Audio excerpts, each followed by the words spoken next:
Hi guys, this is your Gem in here, Tarot Reader. So tingnan natin kung anong reading mo for today. Just a reminder, this is a general reading. So this may or may not resonate with you, so don't take it personally. This is just a guide. This is also a timeless reading, so kung panood mo ito sa ibang panahon at ibang pagkakataon, possible na nakatadhanang mapanood mo ang reading na ito. Maaaring mga advice and messages na mapupull out natin ay makatulong sa iyong sitwasyon. Also, please like, share, comment, and follow my page for more videos like this. Give me your energy. Ano ang reading mo for today? Give me your energy.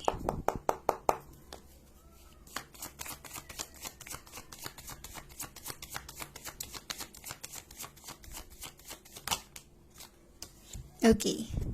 You have here the King of Pentacles. Maaring ang iba sa inyo ay sign of Earth sign, Taurus, Virgo, and Capricorn. Posible ring connected ka with an Earth sign energy, Taurus, Virgo, and Capricorn. Okay? So, King of Pentacles is all about prosperity, abundance, blessing. Maaring ang iba sa inyo maganda ang iyong career, maganda ang iyong business, nagdadala ng sagana sa buhay. Posible na unti-unti mong natutupad yung mga pinapangarap mo, mga gusto mong mga mangyari sa buhay mo, makabili ng bahay at lupa. King of Pentacles is all about investing sa mga properties. Okay? Maaaring unti-unting nagkakaroon ng katotohanan yung mga pinangarap mo lang noon. Para bang this is your lucky year. Kasi nakikita mo na yung lahat ng pinaghirapan mo sa buhay. King of Pentacles.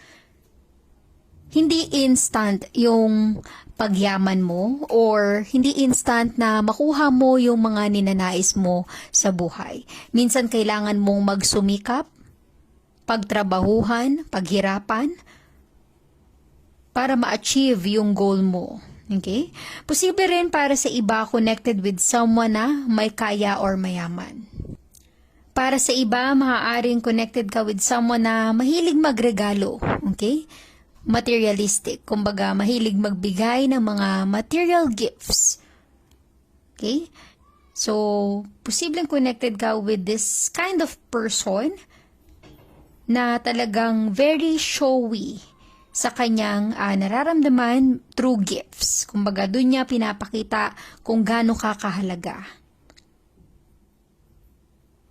Para sa iba naman, kung sakali with the King of Pentacles, maganda yung flow ng iyong pera ngayong taon, huwag sayangin yung pagkakataon. Mag-invest sa mga legit na pwede mong pag-investan, mag-research para hindi ka ma-scam or maloko, kasi yung pera, hindi yan forever, okay? Huwag kang makampante na meron kang pera or mayaman ka na ngayon. Dapat marunong ka pa rin magpatakbo ng pera mo. Kumbaga, marunong ka magpaikot ng pera para merong babalik pa rin sa'yo. Kumbaga, mag-isip ng mga passive income.